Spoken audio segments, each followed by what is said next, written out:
I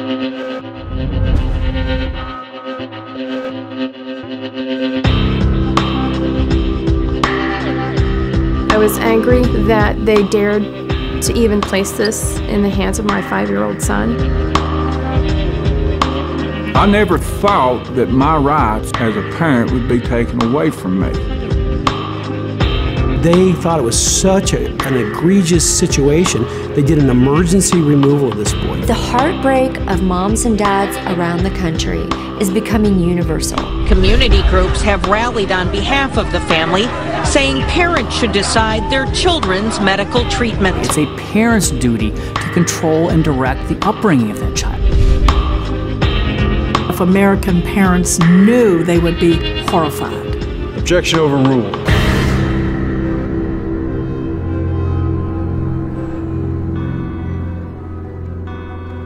Parents across America are losing their parental rights. These aren't abusive or neglectful parents, but parents who love and protect their children. So why are good parents losing their rights? The vast majority of parents and adults in general think that the normal, traditional rules of parents' rights are still in place, that parents get to make decisions for their children in areas of education, their upbringing, medical care, the whole gamut of parental decision-making. The vast majority of Americans believe that moms and dads should be able to parent as they see fit. But what they don't understand is there's no legal right that allows them to do so. The Supreme Court of the United States, throughout the history of the nation, has always treated that right of a parent to raise their child as what we call in the law fundamental. When I realize and learn that something that I thought was a fundamental right is not a fundamental right, that is deeply troubling. When we surveyed last year in a Zogby poll over 2,000 people, over 90% of Americans agree with the definition of traditional parental rights, which is that we have the right to direct the upbringing and education of our children as we see fit. 93% of Americans really thought that that was a good idea politically. They're going to be surprised to learn what the courts are actually doing. For the first time in American history, a majority of the Supreme Court no longer treats the parent's right to control and direct the upbringing of their child as a fundamental liberty. The problem with explaining parents' rights to a person as compared to free speech rights, free speech, you say, go look in the First Amendment, there it is. But for parents' rights, there's no place to go look. You have to go read a bunch of Supreme Court decisions to see how they found it, what they've done to it in the meantime, and it's an evolving standard. That's the problem. There are people each and every day who are scheming to take away parental rights to start to destroy the family structure. We now have a new situation where government itself becomes the standard, and who's ever in power gets to say what your liberty is. Without actual constitutional text, our basic parental rights can be completely written off in the hands of the wrong people, as you'll see in the following true stories.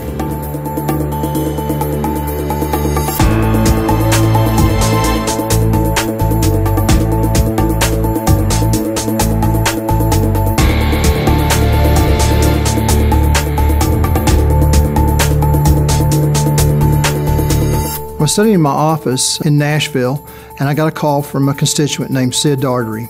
He was so mad, so aggravated, that he could hardly speak. He had taken his son to a physician because he was concerned about some medical issue relative to his son. All right, Zach, I'm going to need you to take a couple of big breaths for me. Okay, nice and deep. My son, he was just in a daze. We took him back to the doctor and I voiced concerns that maybe it was too much medication. I just don't know, Doc. He complained about his head spinning, and the next thing I know, he's passed out on the floor. Do you have any pain anywhere at all? Just here. I'm an average father.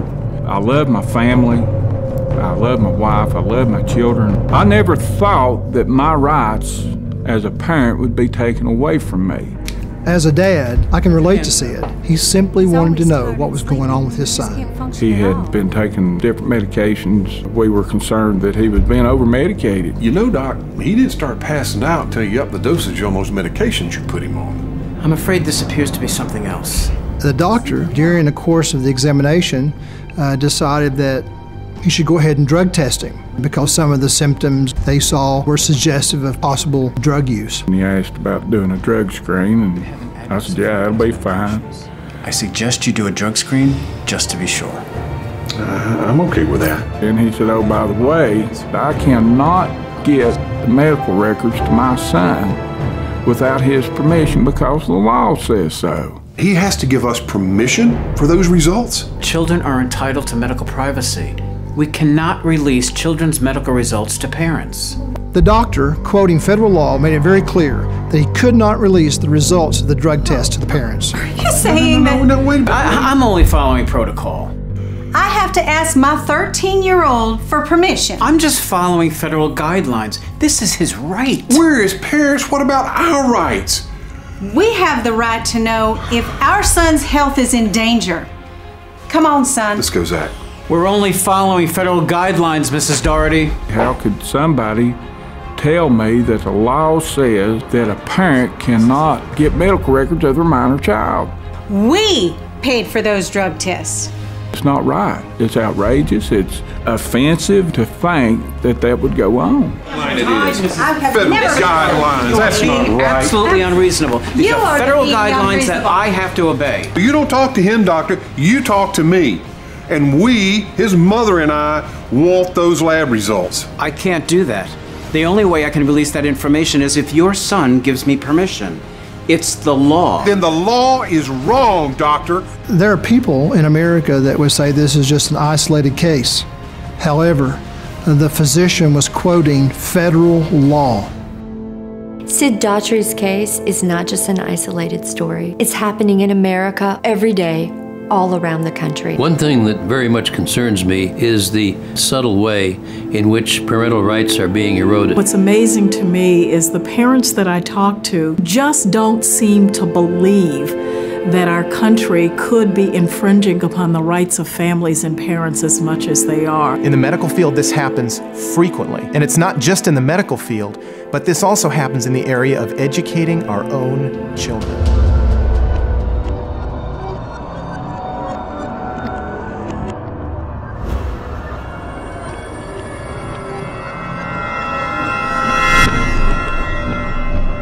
It was just another ordinary day with the exception of Daddy having the privilege of picking his little boy up from kindergarten. And he came running up to the door, and I went over to meet them. Like I always do when I do pick him up, we just give all the materials to my wife, Tanya.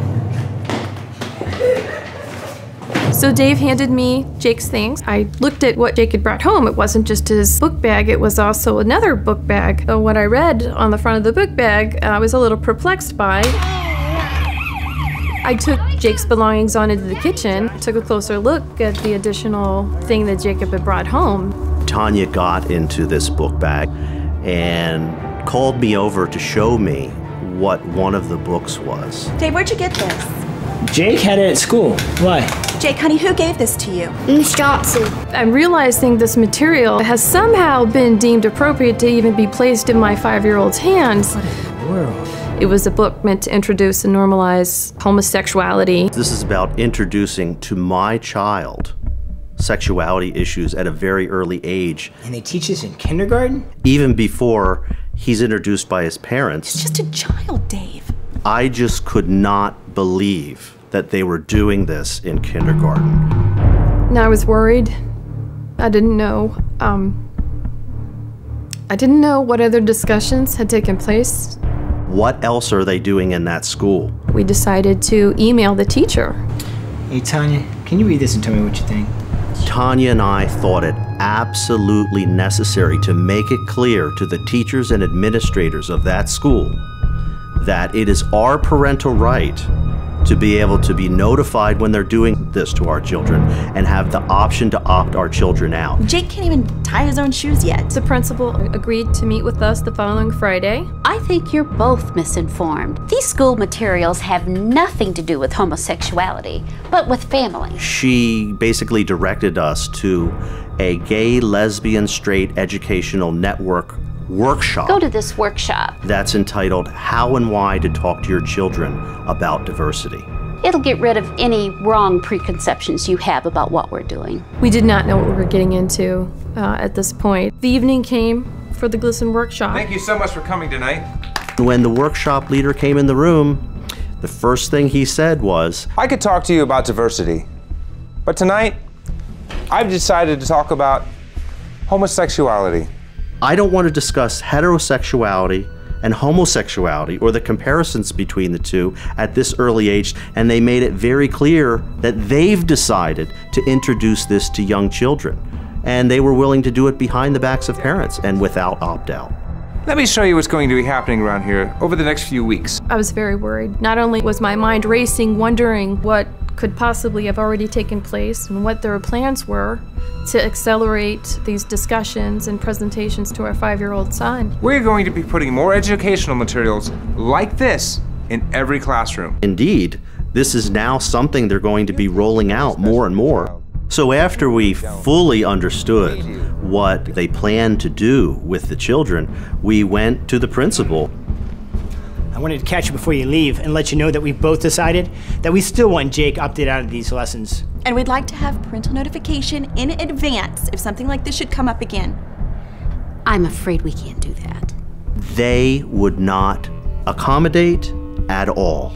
We had one final meeting at Estabrook Elementary School with the principal and the director of education. There's only 2 months left until school is over.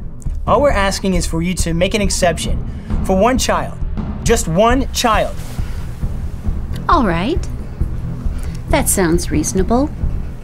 I think we can do that. Well, thank you. We just need to speak to the superintendent. I think we can work something out. When she told us that accommodation may be possible just for the end of the year, we were very happy. So at that point, I left the meeting, and Dave continued to stay in the meeting. And as I was sitting there, I thought, finally, we're getting some accommodation. Who are we talking about here? We're talking about my child. I'm not talking about the rest of the school. We didn't say never do this. We said when you do it, as they stated they would, notify us first, and we want the option to opt out if we don't think he's ready for that. What I didn't realize was they weren't actually taking that extra time to accommodate. They were formulating another plan. They were keeping me there by leaving me with this promise and calling the police.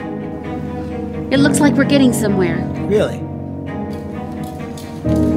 See you there. Yes, officer, that's him over there. Mr. Parker, need to have a word with you. When I saw the police come in, I thought to myself, I cannot believe they've done this to me. You gotta be kidding me. Getting arrested today is not going to help your cause either. My only cause is to be a good father. I want my son opted out, and I'm not leaving here until they agree to do that. When I was let out and put in the police car, I thought to myself, how far are they willing to go to deny us our parental rights? There needs to be some kind of protection of our parental rights. Unbelievable.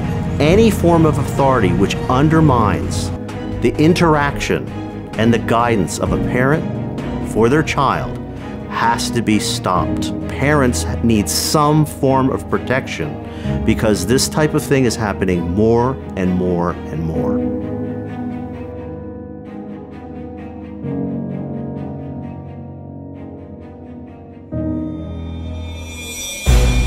If you think the David Parker case is an isolated incident, you try it. If you have a child in public school, you go down and make your voice be heard and see what happens. There has been a slow degradation of parental rights. They have slowly dictated that they have more control within the schools than you do within the home. The way this has come about is this idea that once a child is dropped off at a school, they enter the doors of that school, that then the parental rights evaporate. And that parent has no say over what their child will be taught, what their child will be exposed to. What we've seen over the last 40 to 50 years is continual legislative and judicial overreach going into areas that we never thought they would reach into. The government has a role, but it's not the role of a partner. It's the role of a backstop. If you abuse your kids, if you neglect your kids, and they have evidence of that, the government moves in, and they should move in those circumstances. But when they treat all of us as if we're child abusers, that's absolutely outrageous, and we can't stand for it. Karl Marx said that in order to establish a perfect socialist state, you have to destroy the family. You have to substitute the government and its authority for parental authority in the rearing of children. If this situation isn't bad enough, we now face an even greater threat to parental rights that will forever change the role of the family as we know it. This new challenge comes in the form of an international treaty called the United Nations Convention on the Rights of the Child, also known as the UNCRC or the CRC. On November 20, 1989, the United Nations adopted the Convention of the Rights of the Child, the CRC. The treaty was designed with 4 core principles in mind: non-discrimination, the best interest of the child, rights to life, survival and development, and respect for the views of children. It is frustrating that the U.S. is the only country that has not approved this, and we certainly hope that progress can soon be made. At first glance, the UNCRC appears to promote the rights of children. Interestingly, the USA is the only country that hasn't ratified the treaty. So what's holding us back?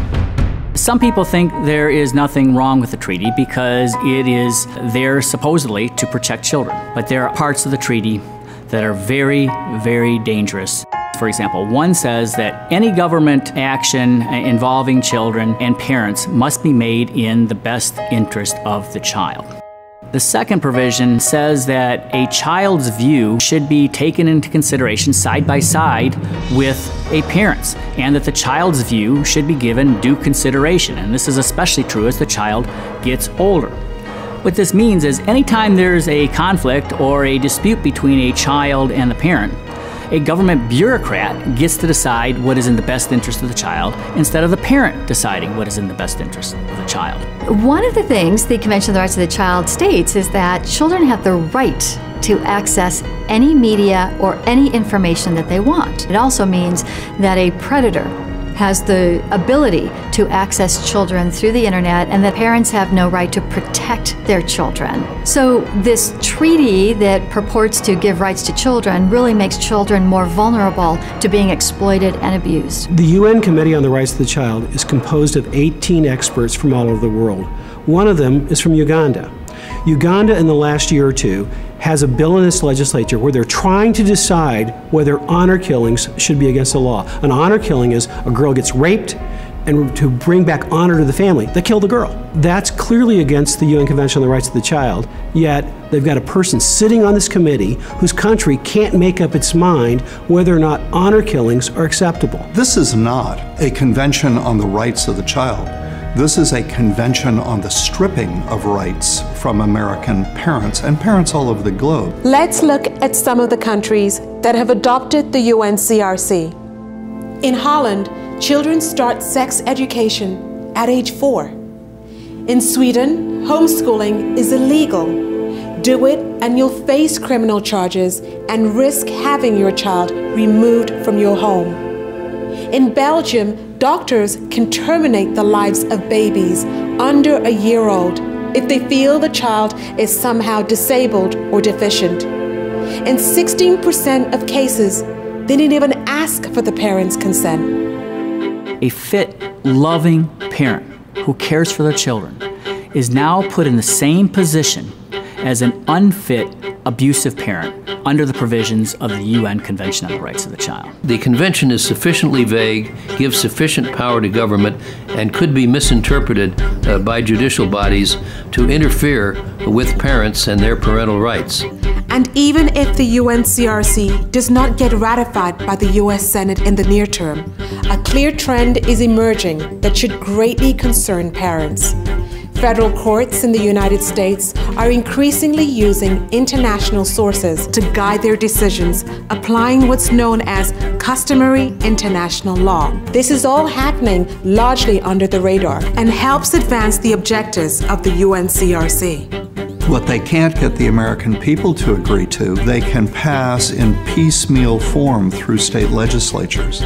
They can take an article that's incorporate it into the wording of the United Nations Convention on the Rights of the Child, lift that article out, make a law around that article, pass it through a state legislature, and by doing this 20 times, in effect, such and such a state now has as its law the United Nations Convention on the Rights of the Child. In our court system today, the customary international law says, you know, we're going to not only consider U.S. law, but we're also going to take into account international law. There have been cases where judges have brought into their decision-making customary international law as modifying their interpretation of how U.S. law ought to be applied.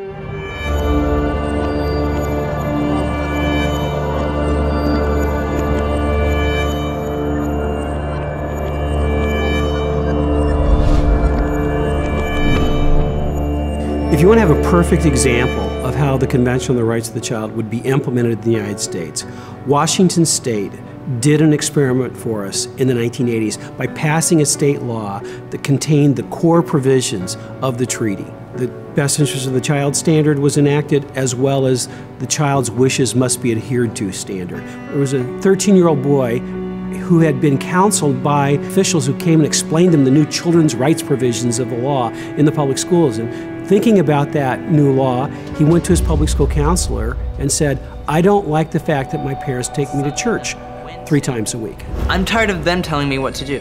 It was a regular church. There wasn't anything unusual about the church. The counselor was outraged that a 13-year-old boy would have to go to church that often. So she called in the social workers. Doesn't the law say parents should listen to their kids or something? The law does say that. This is a definite problem. It was a Friday, and they thought it was such an egregious situation, they did an emergency removal of this boy. You're not supposed to do an emergency removal of a child in this kind of a case unless there's clear and present danger of some real harm. Well, it's Friday and Sunday is coming. He's got to have to go to church twice. So they did the emergency removal. This is Eric. Hi, Eric. We're going to take a short vacation from your parents, so why don't you gather your things and come with me? I didn't ask to leave them. The social workers actually just took the child directly from the school and put him in foster care for the weekend. They just made the decision themselves. They didn't go to court, they didn't get the police, they didn't get the parents' permission, they just did it. And then they notified the parents afterwards that they had removed the boy. The family found out your son's in foster care because of church attendance. When you do that, you have to give the family a quick hearing. So the following Tuesday, they gave the family a hearing. I was the lawyer for the family. I was a young lawyer in Washington State. Since it's a juvenile court, everything is closed. You don't have very many people in the courtroom. It's just the court reporter and the judge and the bailiff. All rise. There was the judge who was probably getting close to retirement age. The prosecutor was there, and I'm this brand new young lawyer doing this case for this family. Mrs. Batelli, I see from the file that the department took custody of Eric on Friday because of a serious dispute over the parents' failure to follow the boy's wishes concerning church attendance. The department further alleges that this is not in Eric's best interest. Is that correct? Yes, Your Honor. That's it. Are they serious? That's it? With that said, then, let's proceed. On Friday afternoon, CPS took Eric Cooper in their custody without giving his parents any notification. This boy was taken without any proof his parents had harmed him, and that's what due process of the law requires. Not only is this a due process violation, but it is an unconstitutional invasion of parental rights as established by the Supreme Court.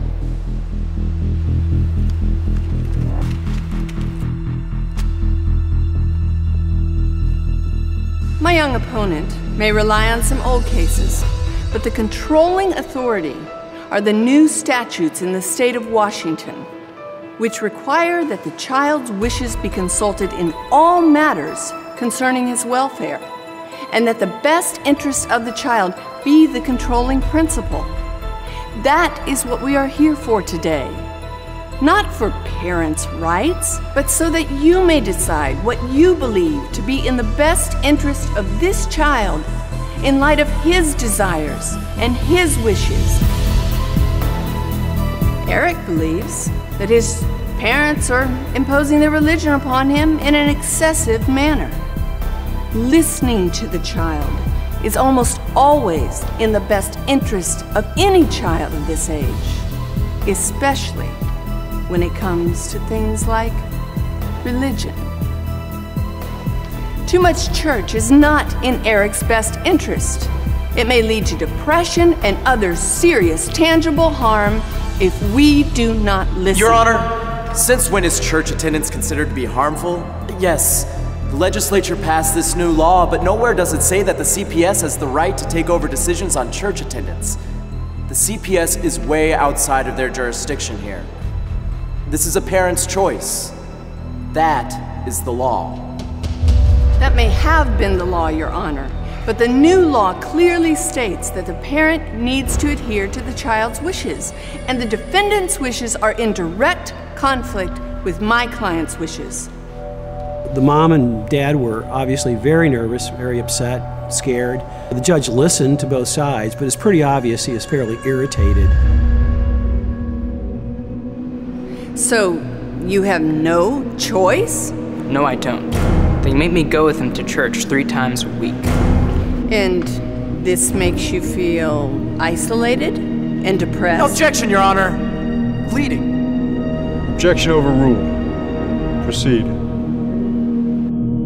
Eric, you can answer the question. Yeah, sometimes, I guess. Did Eric ever show any signs of depression whenever you took him to church? Depression? No. Why am I being punished for doing what I know is best for my child? How dare they do this to our family? So we had a half day of trial testimony, and then we took a lunch break. When the judge came out to give his decision after lunch, my head said we should win this case easily. All rise. Because of parents' rights and basic principles of law. Please be seated. I thought we should win. I thought it was pretty straightforward.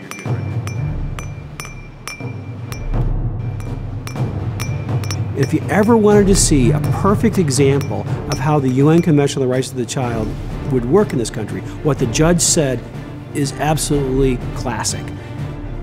As soon as he started talking, I knew we were in trouble. So, I think once a week church attendance is sufficient for a 13-year-old boy. Those words I can still hear ringing in my ears. Once a week is enough church for any 13-year-old boy. You really need to start listening to the wishes of your son. Unbelievable. But then he started explaining his reasons, and his reasons were Washington State's new law, which is exactly the same as the core provisions of the Convention on the Rights of the Child. If you disagree with the ruling of this court, Child Protective Services will retain custody of your son. Is that clear? All right. So be it. This family lost the ability to decide how often their son would go to church because of the best interest of the child standard. That's at the heart of the Convention on the Rights of the Child, and that's exactly how it would work in the United States. To determine that that child can't go to church. Now, if I'm in a cult and, you know, the child is getting hurt while I'm, you know, participating in activities in that cult, then I think that the government should step in. You don't really want anyone to interfere with, you know, what you believe is right for you and your family. If I'm doing the job and the county's not taking my kid away, you know, what business do they have telling me what to do with my kid? I think the parent has the right to decide what's best for the child. And I think this should be governed by U.S. law and really by state law, you know, not by an international treaty that's subject to all kinds of different interpretations. I don't think it's really fair for a parent not to be able to intervene on decisions that their kids make that might not be suitable both for the child and the family.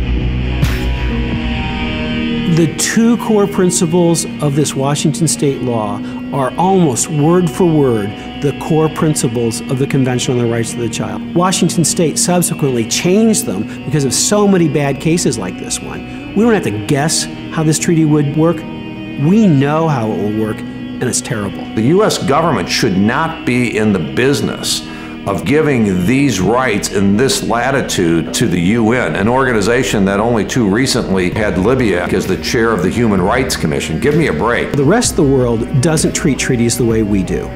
They're just making political promises. Our supremacy clause says that a treaty becomes a part of the supreme law of the land. It overrides state laws, it overrides state constitutions. Almost all American law on parents and kids is state law. So this treaty would become supreme over virtually all American law on parents and children. The reality is that these international bodies would not just be providing guidance, their opinions would be used to overrule our federal statutes. President Clinton, during his administration, approved this treaty. So all that is left for the Convention on the Rights of the Child Treaty to be part of the supreme law of the land is for 2/3 of the United States Senate to say we want it to be so. When government is given essentially unlimited power, the system that was created to supposedly protect children can easily become the very perpetrator of harm. The question remains, how do we turn the tide?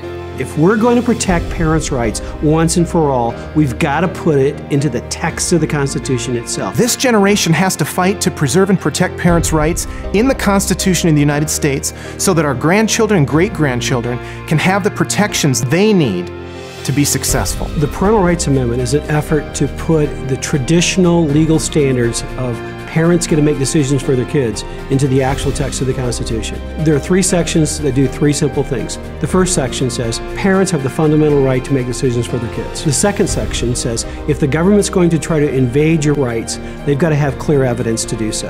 And the third section says international law, stay out. The Parents' Rights Amendment has as many applications as the government has tentacles. Whenever the government says we're going to make the decision for you with the Parents' Rights Amendment, you're going to say no. We'll make that decision as a family. The Parental Rights Amendment is really the last bulwark against the implementation of socialism in America. Prior to the 2010 election, there were about 150 co-sponsors of the Parents' Rights Amendment. More Republicans than Democrats, but still it was bipartisan. That's changing. We're seeing more support now. I had an opportunity to actually sponsor the Parental Rights Amendment in the Florida Senate. And the reason I did that is because parental rights are an important issue that must be enshrined in our United States Constitution. Parental rights is not a right-wing movement. It is not a left-wing movement. It is the correct movement. There is a single organization who is dedicated to protect parental rights in America. They're called parentalrights.org. They're working to amend the U.S. Constitution to include rights for parents and to restrict the government from interfering with how you raise your children.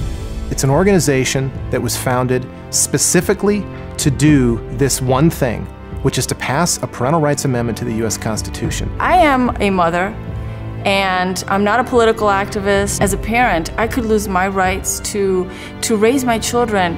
That has led me to become involved. A group of us have joined together, just moms and dads, to speak to our legislators and to get support from them and to get support from friends, family, and anybody else that we can. If you won't get involved in protecting your families, what's it going to take? Before society shifts, before it changes its opinion any further, because you can't pass a constitutional amendment unless the American public really is on board. They're on board today. I don't think it's going to last. That's why it's so critical to get out in front of this issue, to pass a parental rights amendment right now while we do have a majority. It may be a silent majority, but it's a majority that we have to mobilize to get engaged. I think that it's important for parents to understand that they might think, well, I'm just a mom or I'm just a dad and I'm busy but this is too important of an issue. We have to ask ourselves the question, what are our parental rights worth to us? How much are we willing to sacrifice? How much are we willing to invest to make sure that today and for the future, those rights that we hold so dear, so that we can direct the upbringing and education and raising our kids how we see fit? How much is that worth to us? Today, tens of thousands of parents across America are joining the fight to protect our parental rights.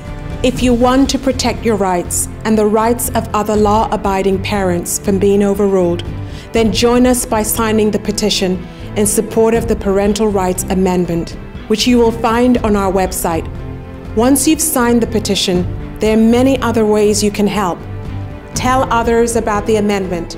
Write your local paper and contact your congressman. You can also make a difference by giving financially to parentalrights.org, as their work depends entirely on donations from people like you. Contact parentalrights.org to find out how you can help. Do it now. Protect your children by protecting your parental rights.